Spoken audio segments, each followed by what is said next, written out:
You're going to get quicker 0 to 60 times, quicker reaction times, quicker 60-foot times, quicker quarter-mile times, quicker eighth-mile times. You're going to overall get a lot better of an experience out of your car, a lot more performance out of it, and overall it could be even considered like a bolt-in driver mod.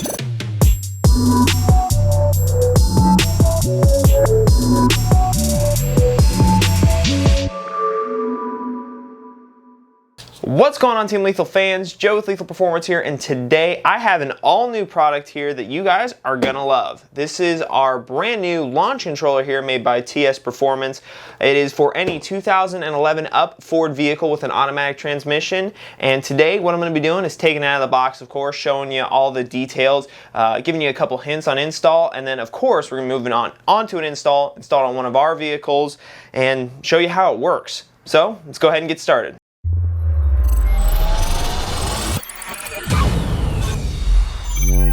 First things first, let me unpackage everything here, lay it out on the table so that you guys get a clear picture of what's actually going on with this.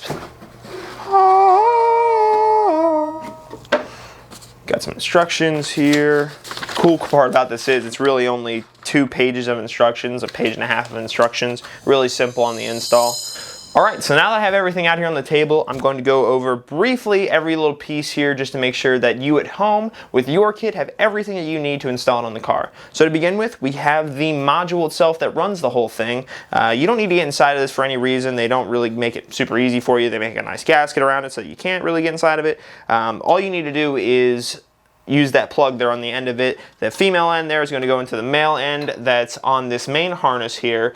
So yeah, you have your module. Second thing you have here is of course your main harness, which has a switch on it here for the ability to turn it on and off whenever you please, whether if you're on the street or if you just want to daily drive the thing, you don't even want to worry about launching the thing or putting it into that mode. You can just hit that toggle switch to shut it off. Of course, with this harness, you have the tie-in here, the T, that's going to go in between the brake pedal and the brake pedal harness on the vehicle stock. And then, of course, like I said, you have that block there that's going to tie into the main module there and make the whole system work.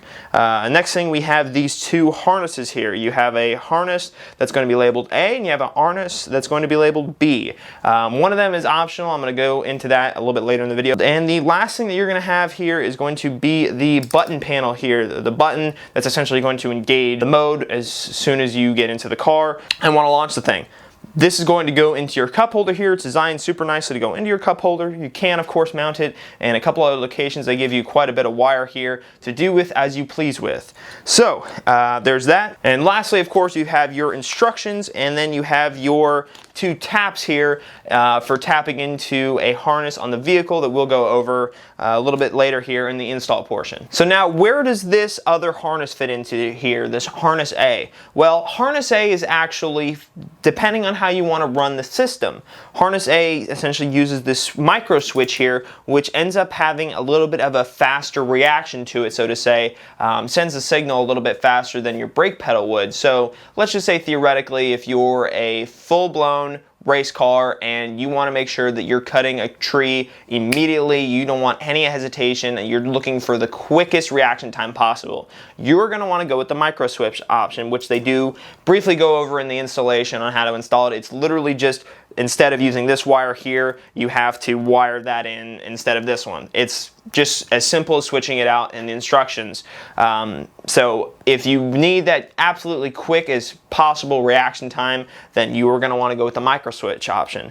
If you really don't need that quick reaction time and you're looking for just 0 to 60s and overall getting a fairly still, I mean, you're talking within milliseconds here of a reaction time difference. The B harness is going to be just enough suffice for you, daily driving, or even, I mean, going to the strip occasionally. Even if you have a full-blown race car, regardless, the micro switch basically is just going to shorten that reaction time down ever so slightly. I mean, we're talking, like I said, microseconds there. This module is not a trans brake. This fully engages the drivetrain on the vehicle so that it can properly load up the suspension, and overall it's going to make for more consistent 0 to 60 times, and overall your launch is going to be a lot cleaner simply because it's leaving the drivetrain fully engaged and loading up the suspension. You can use the system with both a stock torque converter, as well as, of course, a high stall torque converter. Although with a stock torque converter, because the drivetrain is still engaged, you're going to be limited on your RPMs that you can set the dial to, simply because after a certain amount of RPMs, it's going to start spinning the rear tires.